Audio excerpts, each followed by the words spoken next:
What did you have most trouble in whenever you first started training in Brazilian Jiu-Jitsu? And how did you overcome that problem?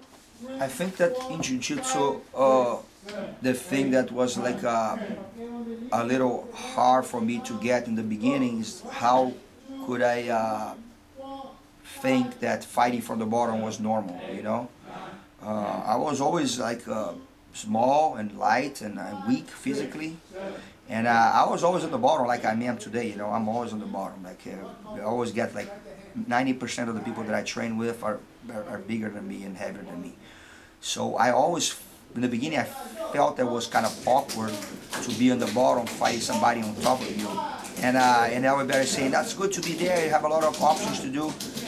And because of that, I began to develop such a good guard game that now is maybe my trademark. I mean, my guard is really hard to pass, and I believe I have a really decent guard.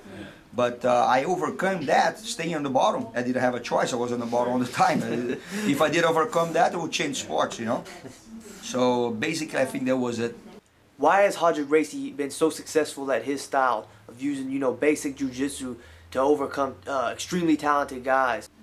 Roger, guys, is a guy that is phenomenal. He's a phenomenal guy as a person. He's a phenomenal fighter, and his jiu-jitsu is like unbelievable, because Roger makes other guys look like white belts when they train and they fight the other guys. But why is that? Why he has something different?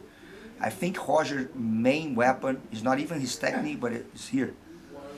Roger has one of the best mindsets for a fighter I've ever seen, because he believes in himself, but he's not arrogant at all. He's a super humble guy, but he believes in himself 100%. He believes that he's going to do this, he says he's going to do, and he says in a way that is not arrogant at all. He's great, and he does. And actually, the tightness that Roger has, the timing, the transitions of him are so perfect, and the timing so perfect, because even if you're a great technician, if you don't have good timing, Roger has the best timing that I've ever seen. He moves the hip exactly on the time he needs to move, and then he puts the hand on the collar a little deeper, right on the time that he needs to do that. He has like an unbelievable sense of body coordination and understand about the game.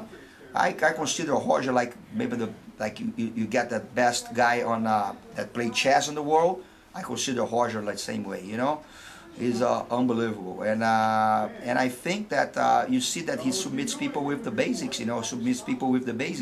But he does this so precise and so correctly that nobody can stop him. I'm a big fan of Roger. How did you end up in good old Texas? Well, Texas. I love Texas, guys. Texas is my second home right now, I like Brazil is my home, of course, my country, and then I have America and Texas.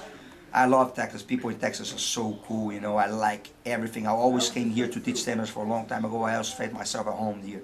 And I have a lot of students and affiliates here in Texas. Texas is a central state in America. You can go pretty much everywhere really easy, even abroad, even overseas, to go to the branches of Gracie Barra and my students and stuff. So it was a perfect place, the fourth biggest city in Brazil, in America. How best can it be? Great people, great students, great food, The climate's not that good, The climate is okay, The summer is really humid and hot, and the winter is being really, really rough. But it's great. I love to be here. I think it was the best choice, and we're gonna grow here for sure. Is there any more schools that you plan on opening up in Texas? Well, we have a big project of growing Gracie Barra in Texas. We're having like a big project going on with Master Carlos Gracie and Marcia Feitosa, which is his right hand there in the Gracie Barra America. And we have good plans for Texas. After I got here, we already grew like tremendously the jiu-jitsu scene, and especially Gracie Barra here. We have great affiliated students that doing a great job. I'm so proud of them. We have Tyler there in Brownsville. We have Bella in McAllen. We have Jeremy in Abilene. We have Leo in Corpus Christi and Patrick in Beaumont. We have like such great guys, here in Texas that I'm really, really proud of them. Here in Houston area, we have a Professor Chad Roby-Shaw that, a great MMA fighter and a great guy and a great student, a great instructor, like a really good man. He's like doing an awesome job also, and growing Gracie Barra a lot here. I'm really, really happy with that, and it's just the tip of the iceberg, guys. We're gonna grow way, way more in other cities you see.